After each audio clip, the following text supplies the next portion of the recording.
Sziasztok, üdv a gyárban, ez itt a Freak Factory, ismét jelentkezünk. Szeretném ma megmutatni nektek, hogy hogyan készítjük a fogasmaszkokat. Ezzel ugyanúgy lehet zombi állkapcsot is készíteni, ugyanezekkel a technikákkal. Ugye Gáboron volt ez a kis maszk, még a trailerünkben.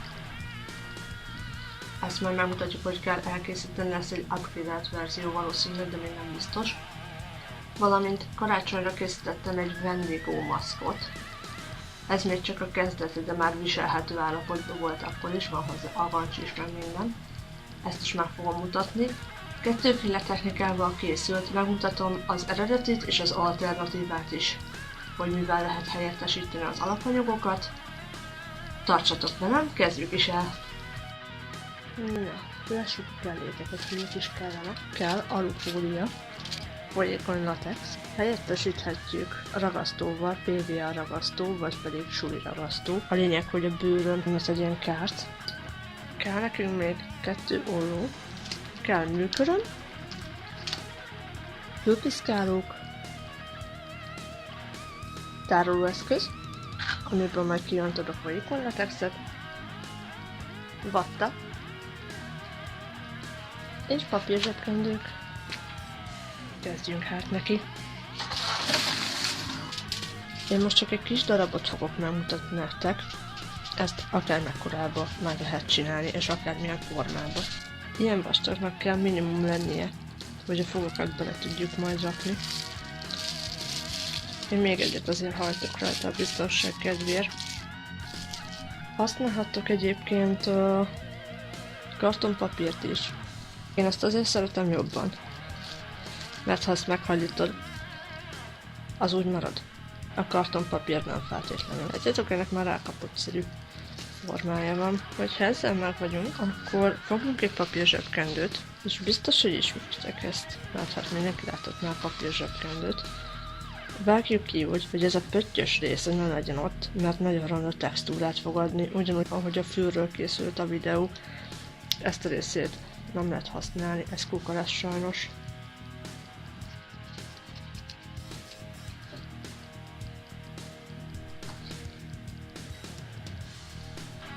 Hogyha ez megvan, akkor fogod a tároló edényedet, és öntesz ki bele folyékony latexet. Nem kell sok. Fogjuk a fülpiszkálónkat. Lehetőleg nyitott ablaknál tedd ezt, mert iszonyatos szaga van a folyékony latexnek. Megkened mind a két oldalát. Dolgozhatsz nagyobb vagy kisebb darabokkal, ez a te ízléseden múlik, hogy te hogy szereted. És rá egyengeted. A végét szintén folyékony latexsel lezárod, hogy nem ásszon el. És utána az egészen átmész még folyékony latexsel. Ez azért kell, hogy felvegye a textúráját a alufóliának, ezért nyugodtan formázhatod úgy, ahogy te akarod már előtte is. Én jobban szeretem utólag formázni, tehát annak ellenére, hogy rajta van a folyékony latex, ez nagyon jól formázható még azért. Merevebb lesz, de nem annyira, hogy ne tud hajlogatni. Ugye ennek már van egyfajta textúrája, mint egy íny. A másik technika, hogyha valaki nagyisten mondjuk latex érzékeny, akkor használhatja a suli ragasztót, ami bőrrel érintkezhet, és nem lesz tőle baja. Ebből is öntünk egy keveset. Mondom keveset. És ezzel is szintén megkenjük a kis fólia darabunkat, és majd meg fogom mutatni a különbséget, mikor megszárad, és hogy is néz ki a kettő. Ugye ezt is szintén lezárjuk. Ez amúgy jobban tapad, tehát hogyha ilyesmivel dolgozol, akkor készülfelrel rá fog tapadni a kezedre, főleg a vatta. Tehát elég gyakran mossák kezed, hogy ne tapadjon oda, és ne tedd tönkre a munkádat, és kezdheted előről. És mint a füles videóban már említettem, vagy említeni fogom, én radiátoron szállítom a dolgokat, mert az úgy nekem egyszerűbb. Hajszállítóval is szállíthatnám, csak én azt nem szeretem, mert fúj mindent mindenfele. Kicsit rá kell tapogatni, hát egyébként annyira nem szokott rátapadni. Mert itt a folyékony latex az jobban rátapad, mint ezt. Most adjuk félre száradni. Mi is a különbség a kettő technika között? Gábor maszkján, mint látjátok, van egy réteg ilyen fényes dolog, és nem annyira átlátszósak a fogak. Ez azért van, mert ez folyékony latexsel készült. Míg a Wendigo maszkom, a fogak csak rátétellel készültek, ezt utólag áthúztam folyékony latexsel, de egyébként hófehér volt az egész, és így nem volt valami csontos hatása. A textúrája egyébként jó volt, de a csontos hatás az nem volt meg, és nem voltam elégedett vele, úgyhogy átmentem folyékony latexsel rajta. Még Gábornak a fogai berakással készültek, és ezért tökéletesen adja az ing formáját. Jó, az túlzás, hogy tökéletesen, de azért na. A másik különbség még, hogy a fogak ki vannak tömve vattával, ezek a szöszök azért vannak ott. Míg a Wendigós fogak nincsenek kitömve, és ezért azért látszik rajtuk, hogy ez műanyag, és igencsak átlátszósak.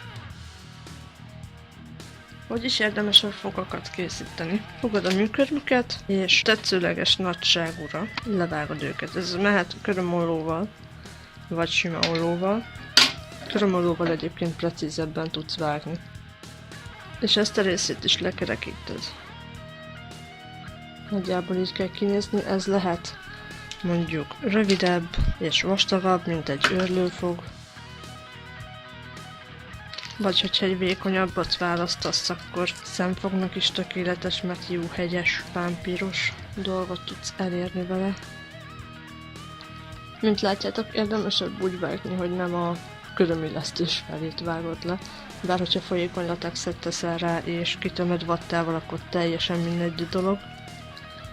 Most, hogy ez megvan, nézzünk rá a maszk alapra. Még kell neki száradni, de már látszik a különbség. Hogy ez az oldal azért sokkal hatékonyabban néz ki, míg ez teljesen fehér matt. Ugye, mint mondtam, ezután a formázható, tehát lehet hajlítani, hogy felvegye azt a formát, amit te szeretnél. Ez sokkal merevebb a folyékony latex miatt, még ez elég ilyen kis pörci, tehát érződik rá, hogy nincs benne annyi anyag. Nagyjából 20 perc, 25 perc telt el, mire megszáradt, úgyhogy már hozzá lehet nyúlni. A latex igazából már száraz, a ragasztó az még nedves tapintású, de már hozzá lehet nyúlni. A fogakat meg lehet csiszolni körömre szelővel, hogy minél szebb kialakításuk legyen. Ezt én most nem fogom megtenni. Megmutatom a fog beültetős technikát. Kivágod a végén. Ugye a latex egy kicsit rugalmasabb, ezért nehezebb is megvágni. Vagy így kivágsz belőle egy darabot, vagy pedig beleszúrsz, csak a kezedre vigyázz. Ugye pont ezért kellett nekünk ez a hegyesebb olló. Most fogászosat játszunk. Kivágsz nem csak a papír zsebkendőn, hanem a fóliában is vágsz egy rést. Ugye ezért több rétegű, hogy majd abba beleilleszthessük a fogat. Ugye ott még csak a papír látszik. Van egy réteg, ahol beletehetjük a fogat. Fogjuk egy kis fogat, ezt csak simán hagyom, és beletesszük. A kicsi elés, akkor még tágítunk rajta. Túl nagy a fogam. Ugye, utána rá tudjuk igazgatni az int, hogy minél szebben nézzen ki. És ha ez megvan, akkor kicsit lejjebb húzzuk az int, hogy minél realisztikusabb hatása legyen. Ez az egyik technika. Ugye, ezt nem csak beleillesztjük, hanem folyékony latexsel megkenjük. Csak belemértem, hogy bele fog menni vagy sem, még mielőtt összemaszatolom az egész kezemet. És így fog beletapadni rendesen. A belső részét is tapogasd rá, hogy illeszkedjen, és megfogja. Utána pedig menjünk át az egészen egy kis folyékony latexsel. Ez azért kell, hogy extra tartást adjon, és ne legyen annyira műanyag hatással fogunknak. Valamint, hogyha festjük, akkor könnyebben megfogja a festék. Belül, hogyha látod, hogy van rés, akkor abban nyugodtan folyasd bele, mert így könnyebben meg fogja majd tartani. Beültetés technika 1. Beültetéses technika 2. Fogjuk a másik fogunkat, bekenjük latexsel, fogjuk a vattát, kicsípünk belőle egy kis darabkát, majd beleillesztjük a fogba, és csöpögtetünk rá még folyékony latexet, és elkenjük.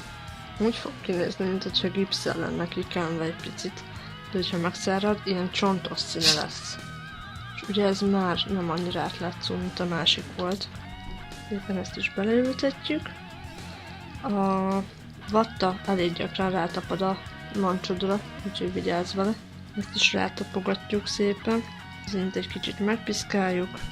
Igen, ha a folyénkon latex nem szárad meg és hozzányúlsz, ilyen hatása lesz. Úgyhogy próbáld meg megvárni, hogy megszárad, és akkor nyúlkálni hozzá és korrekciózd. Ugye látszik a kettő között a különbség. Egyikhez, hogyha hozzányúlok, akkor fehér, a másik teljesen csontszín már most. Teszünk még rá folyékony latexet. Egyrésztről, hogy összetartsa, másrésztről, hogy textúrát adjunk neki. A másik oldalt a vattát hozzáigazgatom, és így biztos, hogy meg fogja tartani, és nem fog kiesni a fog. Sokkal egybefüggőbb az egész. A másik technika a ráillesztés. Ugye fogod a halapodat, megkened, és csak simán rárakod. Ugye ennek nem lesz olyan hű, de hatalmas hatása. Ezt mivel lehet ráragasztani rendesen? Vatta. Kicsípsz egy darab vattát, megkened körülötte, ráilleszted, rád fog tapadni, mint a franc, úgyhogy vigyelj rá nagyon, és gyakorlatilag körbe tekered a nedves vattával. Ezzel javítjuk egyébként a textúráját az innek, és ugye jöhet a másik, ugyanúgy kitömöd a vattával, és így egyébként könnyebben is illeszkedik, mert ugye, hogyha üreges, akkor mozog, így viszont nem fog mozogni, mármint az ínyben, és így sokkal könnyebb ráilleszteni. Csak ráilleszted szépen, megkened latexel, és megszállod a vattával. Ugye, hogyha ugyanezt ragasztóval teszed meg,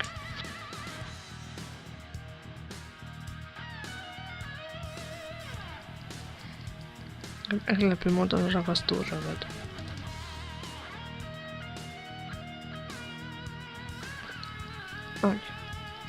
Tehát a technikák sorban. Ez berakásos, és a fog nincs kitömve. Ez berakásos, és a fog ki van tömve. Rárakásos, nincs kitömve. Rárakásos, és ki van tömve. Ragasztó, rárakásos, és ki van tömve. Most hagyjuk megszáradni, és megnézzük a végeredményt.